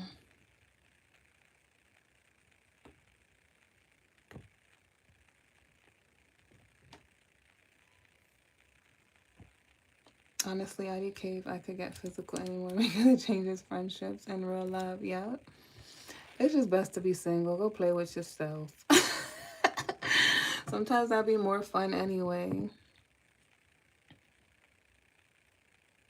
And she mutually be willing to atone the same. Like, I don't believe in love being divided into a hierarchy. Exactly. Like, that's so freaking simple. It's so simple.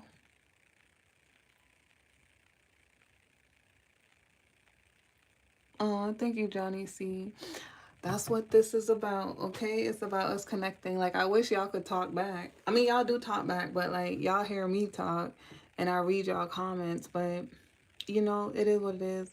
I still can see y'all pictures, connect with y'all energies. It's cool. I love it.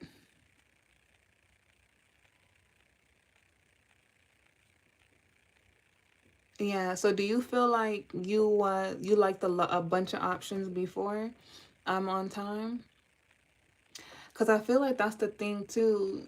For me, I've looked at myself and I'm like, the reason why I have a broad perspective is because I'm open and I could see myself in anybody's position. Like, I could be a player if I want to, and I would be good at it. I could be poly if I wanted to, and I'll master it. Like, because I'd be having people who are willing. You get me? I never had a threesome, but I had a guy that told me if I ever wanted one, I just need to find the next guy. He'd be willing to be the other guy. Look, listen. But it's all choices. And it's like, I never wanted to go down that route. I've never been a player.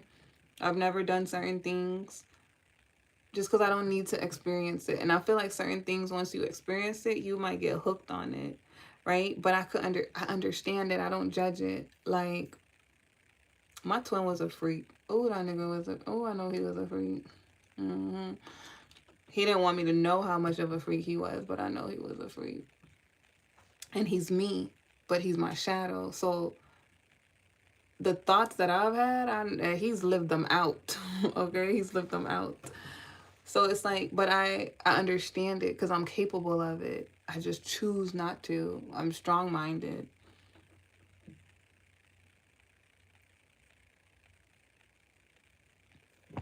You didn't answer the question. I am on time. You don't want to answer the question? Yeah, I love seeing people's stories too of what they've been delivered out of. Like, but I've been brought a long way because there was a time that, like, oh my God, I judged this stuff. Like, what you did, what you. I don't have a judgmental bone there at all because it's like, we're free. Like, we're meant to enjoy life. And I also understand people not being ready. You get me? Because think about it, if you're single and you having a lot of fun, like, it's, why would you want to settle down? You get me? You got variety here. But the thing is, when you do meet that one right person, yeah, they're enough for you. They're enough for you. Because the only reason why you want multiple options is because you haven't met someone who's enough for you.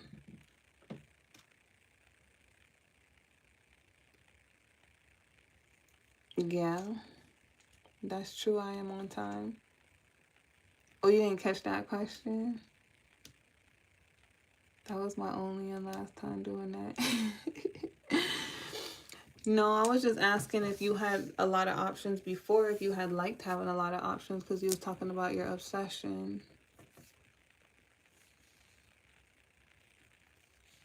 But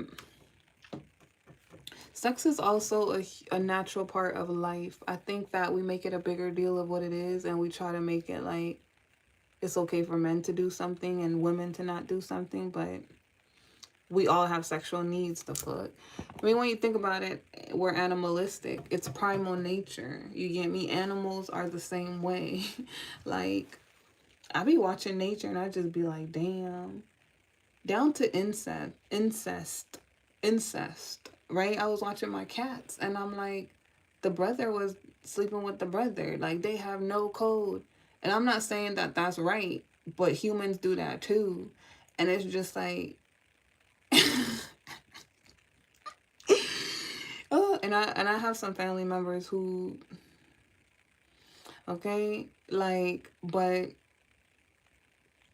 it's just like when you watch nature and you look at humans, it's the same thing.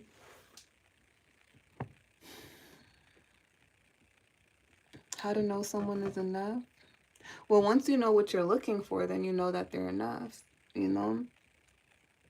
Because they satisfy you in areas that, like, you didn't even think you needed satisfied.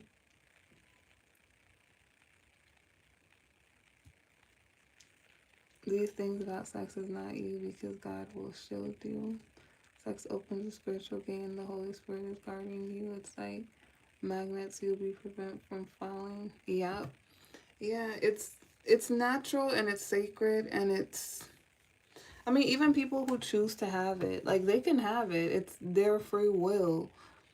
Because not everyone thinks of it from that deep understanding. Like, some people just enjoy having sex.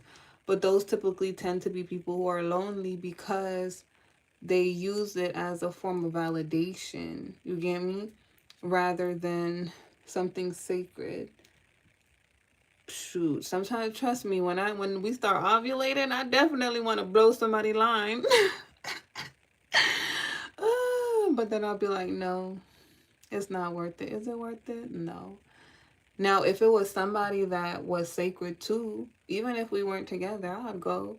I'd go. But I don't even want to waste my time trying to find them people, because it's like, it's hard to find somebody who's really on your level, because you can manifest together.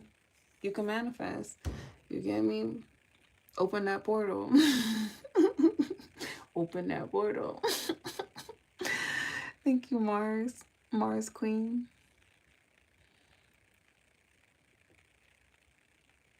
If there's certain signs, I mean, I feel like that person would have to pursue you. They would have to show you. Yeah, that's true, John.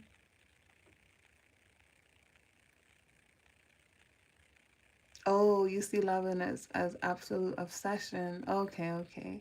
I see it as God has disclosed it to me. I'm well seasoned and have fun, but I prefer to have it keep as a king should, to be honest. Good. I like that. No, that's good. But see, you had your fun. That's what I'm saying. So it'd be some masculines who be having fun, and then they meet the person, the one. They don't know what to do, because they still in that mode of having fun, but now they got to change. You get me? Like in the storyline. But yeah, I could understand that too. You know, you got to reach that point where you want to just settle down. It seems like you're ready to settle down.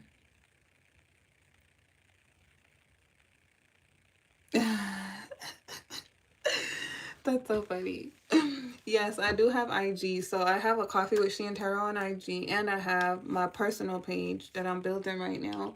That's called Queen She Montage. So it's literally Queen She dot montage. Let me see if I can look it up. Because I don't think I have it in my bio. It's like this. Y'all see it up there? Queen She dot montage. It's probably flip. But yeah, I'm finna get up off of here. I was supposed to go on TikTok. Look, I lied to TikTok. I lied. They're gonna beat my ass. I'll be on there tomorrow. But all right, you guys, I'm going to get my butt to bed, and then I will see you guys tomorrow. Okay? Thank you guys for joining. Thank you guys for tapping in. What you gonna tell me I am on time? Please don't waste my time. Oh my God. What you gonna tell me that you can't tell me on here? I don't know. I might or might not read your message. Don't get offended. I ain't looking for no long distance relationship. None of that. I gotta meet you in person. But I don't know. And I'm iffy about people anyways, like meeting me off of my tarot channel. Unless it's a friendship. I'm cool with friendships. But if it's anything more than that, I might reject you. I ain't gonna lie. So just be prepared. But anyways, I love you guys. And I will talk to you guys next time. Peace. Keeping it real.